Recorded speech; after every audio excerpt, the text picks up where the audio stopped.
నమస్తే, welcome to our channel. నేను అంకిత. ఇప్పుడు జగన్మోహన్ రెడ్డి పైన ఒక కేసు అయితే వచ్చింది.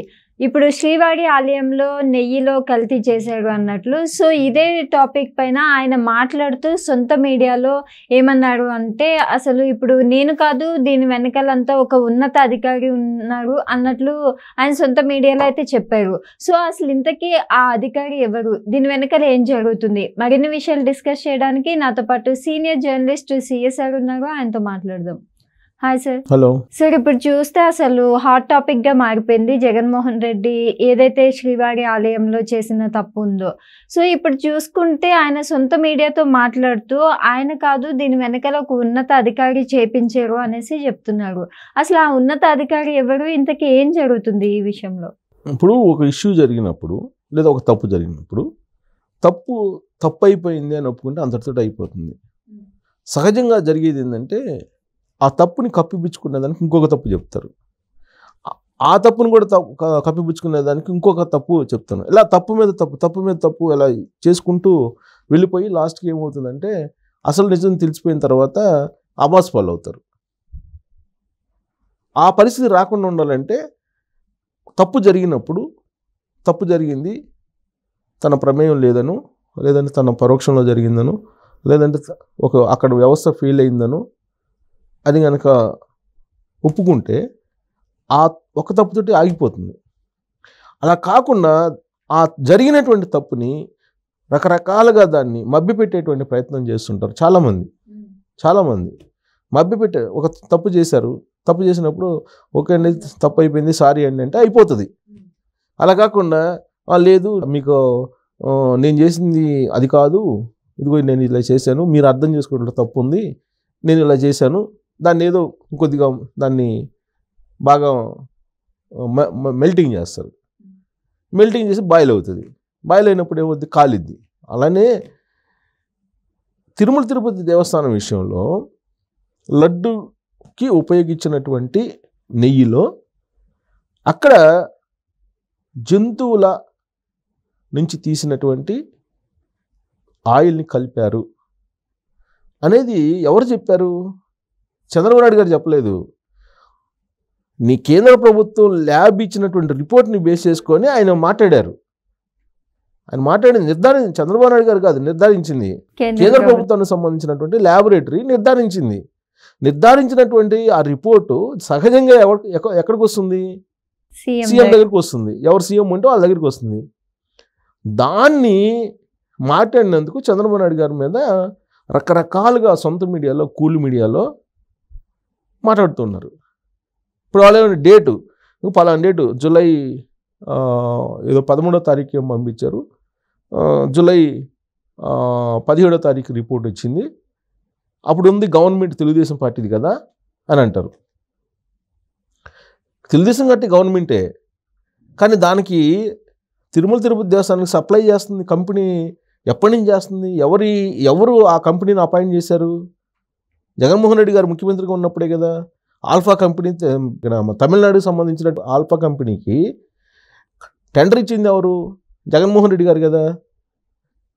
దాని శాంపిల్కి ఎందుకు పంపించారు? నాసిరకమైనటువంటి టేస్ట్ ఉంది, ఇంతకు ముందులాగా టేస్ట్ లేదు, నాసిరకమైనటువంటి వస్తువులు వాడుతున్నారు అనేది ఇప్పుడు వస్తున్నటువంటి కంప్లైంట్లు కాదు కదా, ఎప్పటి నుంచో వస్తున్నాయి. చాలా కాలం జగన్మోహన్ రెడ్డి గారు ముఖ్యమంత్రి అయినప్పుడు 2వ సంవత్సరం నుంచి ఈ కంప్లైంట్స్ రకరకాలుగా వస్తున్నాయి. ఈవెన్ రమణ దీక్షితులు గారు కూడా ప్రధాన మాజీ అర్చకులు, ఆయన కూడా ఆరోపణలు చేశారు కదా. అలాగే బీజేపీకి సంబంధించినటువంటి ప్రకాష్ రెడ్డి గారు ఆయనే కంప్లైంట్లు చేశారు కదా. తెలుగుదేశం పార్టీ వాళ్ళు అనేక సందర్భాలు కంప్లైంట్ చేశారు కదా. ఈవెన్ భక్తులు అనేక సందర్భాల్లో సోషల్ మీడియాలో పెట్టారు కదా, లడ్లు బాగలేవని, లడ్లు టేస్ట్ లేవని, లడ్లు టేస్ట్ మారిపోయిందని చెప్పి, లడ్డులో చీలలు వస్తున్నాయి అని చెప్పి, లడ్డులో పురుగులు వస్తున్నాయి అని చెప్పి, లడ్డులో బొద్దింకలు వస్తున్నాయి అని చెప్పి అనేక సందర్భాల్లో సోషల్ మీడియాలో నీకు వీడియోస్ పెట్టిన వాళ్ళు చాలామంది ఉన్నారు కదా. జగన్మోహన్ రెడ్డి గారి 5 సంవత్సరాల పరిపాలనలో తిరుపతి దేవస్థానంలో లడ్డు విషయంలో జరిగినటువంటి మొత్తం లడ్డే కాదు, ఈవెన్ ఆర్జిత సేవల విషయంలో ఏం జరిగింది? ఒక్కొక్క మొబైల్ నెంబర్ మీద 60, 70, 80 ఆర్జిత సేవలు ఎలా వెళ్ళిపోయినాయి? ఒక్కొక్కళ్ళు 40 మంది 50 మందిని తీసుకుని ప్రోటోకాల్ దర్శనానికి ఎలా వెళ్ళారు? ఇవన్నీ జగన్మోహన్ రెడ్డి గారి హయాంలో తిరుపతి దేవస్థానంలో జరిగినటువంటి అరాచకాలు అనేక సందర్భాల్లో అనేకం బయటకు వచ్చాయి. కానీ అత్యంత నీచమైనటువంటి పని ఏంటంటే జంతు కళేబారాల నుంచి తయారు చేసినటువంటి ఆయిల్ని నెయ్యిలో కలిపి ఆ నెయ్యిని సప్లై చేయటం అనేది అత్యంత నీచమైనటువంటి పని. ఇది ఎవరు చేస్తారంటే హిందూ ధర్మం మీద కానీ, సనాతన ధర్మం మీద కానీ, లేదా వెంకటేశ్వర స్వామి మీద కానీ ఏమాత్రం నమ్మకం లేనటువంటి లేదా వ్యతిరేకంగా ఉన్నటువంటి వాళ్ళు చేసేటువంటి పని అది. మామూలుగా అయితే ఎవరు చేయడానికి సాహసం చేయరు. వెంకటేశ్వర స్వామి అని అంటే కలియుగ ప్రత్యక్ష దైవం, ప్రపంచానికే కలియుగ ప్రత్యక్ష దైవం, ప్రకృతికే కలియుగ ప్రత్యక్ష దైవం. అలాంటి వెంకటేశ్వర స్వామి దగ్గర మోసం చేయాలి, మోసం చేస్తే ఏమవుతుందని చెప్పి అనుకునేటువంటి వాళ్ళు ఎవరు ఉంటారంటే సనాతన ధర్మం, హిందూ ధర్మం, వెంకటేశ్వర స్వామి మీద నమ్మకం లేని వాళ్ళే కదా ఉండేది. సో ఇప్పుడు చంద్రబాబు నాయుడు గారు ఏదో తప్పు చేశారు అన్నట్టుగా వాళ్ళు లేనిపోయినటువంటి కథనాలని సృష్టిస్తున్నారు వాళ్ళు. చంద్రబాబు నాయుడు గారు ముఖ్యమంత్రి అయింది ఎప్పుడు? జూన్ 12వ తారీఖున ఆయన 4వ ముఖ్యమంత్రిగా ప్రమాణ స్వీకారం చేశారు. అంతకుముందు 5 సంవత్సరాలు ఉండేవారు జగన్మోహన్ రెడ్డి గారు. తిరుమల తిరుపతి దేవస్థానం చైర్మన్ని కరుణాకర్ రెడ్డిని వేసింది ఎవరు? జగన్మోహన్ రెడ్డి గారు కదా. వైవై సుబ్బారెడ్డిని అపాయింట్ చేసింది ఎవరు? జగన్మోహన్ రెడ్డి గారు కదా. ధర్మారెడ్డి అని అతన్ని డిప్యుటేషన్ మీద తీసుకొచ్చి నిబంధనలకు విరుద్ధంగా 3 సార్లు డిప్యుటేషన్ పొడిగించి 6 సంవత్సరాలు 5 సంవత్సరాల పాటు ఉంచింది ఎవరు? జగన్మోహన్ రెడ్డి గారే కదా. ధర్మారెడ్డి గారి మీద ఎన్ని ఆరోపణలు ఉన్నాయనేది ఆయన మీద ఉన్న కేసులను పరిశీలిస్తే తెలుస్తుంది కదా.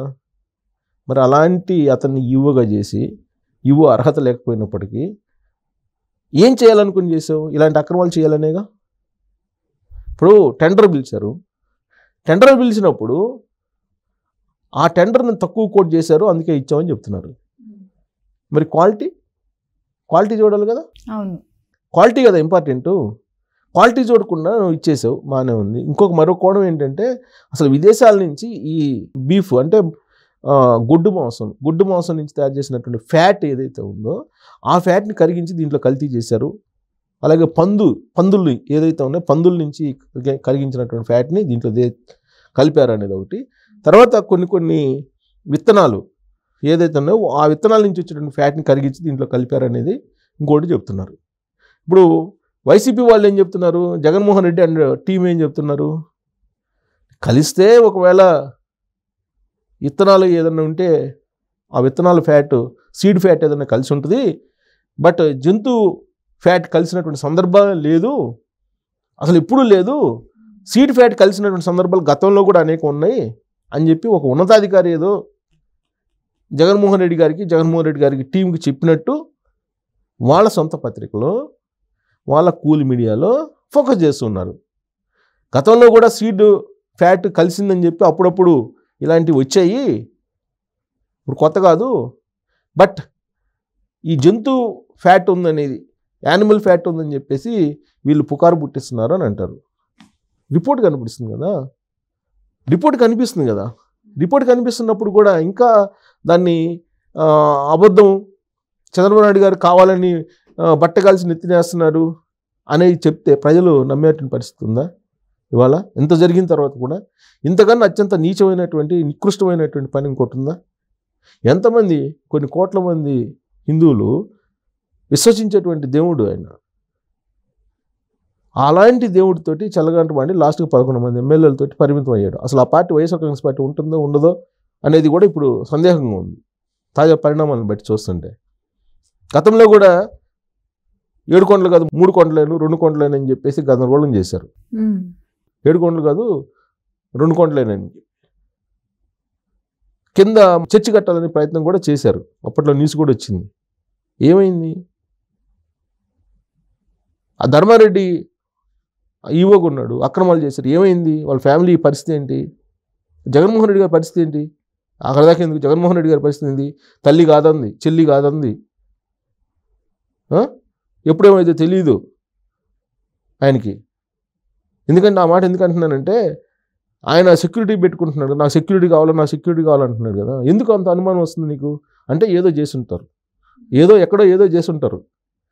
ఇప్పుడు ఎన్ఆర్ఐ లోకేష్ అని ఒక ఆయన చెప్తుంటారు, తన దగ్గర ఆధారాలు ఉన్నాయి, 26 కంట్రీల్లో మాఫియాతో సంబంధాలు ఉన్నాయి జగన్మోహన్ రెడ్డి గారికి అనేది. సో అలాంటి మాఫియా ఉంటే నీకు భయమే మరి. ఎప్పుడేం జరుగుతుందో తెలియదు. అలాంటిది నిజమైతే అది ఉంటే కనుక, లేదంటే ఒక ముఖ్యమంత్రిగా చేసినట్టు అంత భయం ఎందుకు, అంత సెక్యూరిటీ ఎందుకు అసలు? నాకు 500 మంది సెక్యూరిటీ కావాలంట. అంటే ఇలాంటివన్నీ చేసినటువంటి ఇవన్నీ కూడా తన ఆత్మకు తెలుసు. తన ఆత్మకు తెలుసు కాబట్టి భయపడుతున్నారు అనుకోవాలి. అలా అనుకోవాలి, లేకపోతే అంటే సెక్యూరిటీ అంత ఎందుకు అసలు? సో ఇప్పుడు దీన్ని సరే అయిపోయింది, దీన్ని తప్పు అని ఒప్పుకుంటే అయిపోద్ది. కానీ దాన్ని తప్పు కాదని చెప్పి ఇంకొక రకంగా దాన్ని ఆ డేట్లు చూపిస్తున్నారు. డేట్లు చూపించి ఇదిగో పలానా డేట్ని ఇచ్చారు, ఈ టైంలో తెలుగుదేశం పార్టీ ఉంది. మరి అంతకుముందు కాంట్రాక్ట్ ఇచ్చింది నువ్వు అదే కదా, సప్లై చేసి ఇప్పుడు తయారు చేస్తుంది. దాని మీదనే కదా రిపోర్ట్, డేట్ కాదు కదా ఇంపార్టెంట్. ఆ లడ్డూకు సంబంధించినటువంటి సప్లై చేసినటువంటి నెయ్యి క్వాలిటీ ఉందా లేదా, దానికి టెండర్ ఎవరు ఇచ్చారు, ఏ కంపెనీకి ఇచ్చారు, ఆ కంపెనీ వెనక ఎవరున్నారు, దీని మీద ఎంక్వైరీ చేస్తే కనుక అసలు మొత్తం భాగవతం బయటపడింది. దీని వెనక చాలా కుట్ర ఉంది. ఈ కుట్ర మొత్తం బయటికి రావాలి. బయటికి రావాలి. ప్లస్ దీనికి అబద్ధాలు చెప్పకుండా నిజం చెప్పాలి. ఇప్పుడు అబద్ధాలు చెప్పి సొంత మీడియా లేక కూలి మీడియా ఉందని చెప్పేసి దాన్ని మసిపూసి మారేడుకాయ చేసే ప్రయత్నం చేస్తున్నారు. అందుకే మీడియా ఎప్పుడు కూడా రాజకీయ పార్టీలు డైరెక్ట్గా ఉండేటువంటి మీడియా ఉండకూడదు.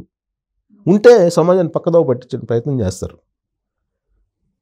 అసలు డైరెక్ట్గా కనిపిస్తుంది కదా రిపోర్టు, కేంద్ర ప్రభుత్వానికి సంబంధించినటువంటి ల్యాబొరేటరీ ఇచ్చినటువంటి రిపోర్ట్ కనిపిస్తుంటే దాంట్లో ఏదో మ్యానిపులేషన్ జరిగింది అనేటువంటి మసిబూసి మారేడుకాయ చేసేటువంటి ప్రయత్నాలు చేయటం అనేది తప్పుకి మరొక తప్పు చేసినట్టు అవుతుంది. ఇది ప్రజలు తెలుసుకుంటారు. ప్రజలు అమాయకులు అయితే కాదు, ఖచ్చితంగా ప్రజలు తెలుసుకుంటారు. కేసీఆర్ గారు చెప్పినట్టు కర్రు కాసి వార్త పెడతారు, ఎప్పుడు పెట్టాలో అప్పుడు పెడతారు. కాబట్టి అప్రమత్తంగా ఉండాలి. ఎవరైనా తప్పు చేసినప్పుడు హుందాగా ఒప్పుకుంటే బాగుంటుంది అనేది నా వ్యక్తిగత అభిప్రాయం. లేదంటే ఈ తప్పులు ఇంకా ఎక్కువైపోతే ప్రజలు చేతికరించుకుంటారు. Okay, thank you sir. Thank you.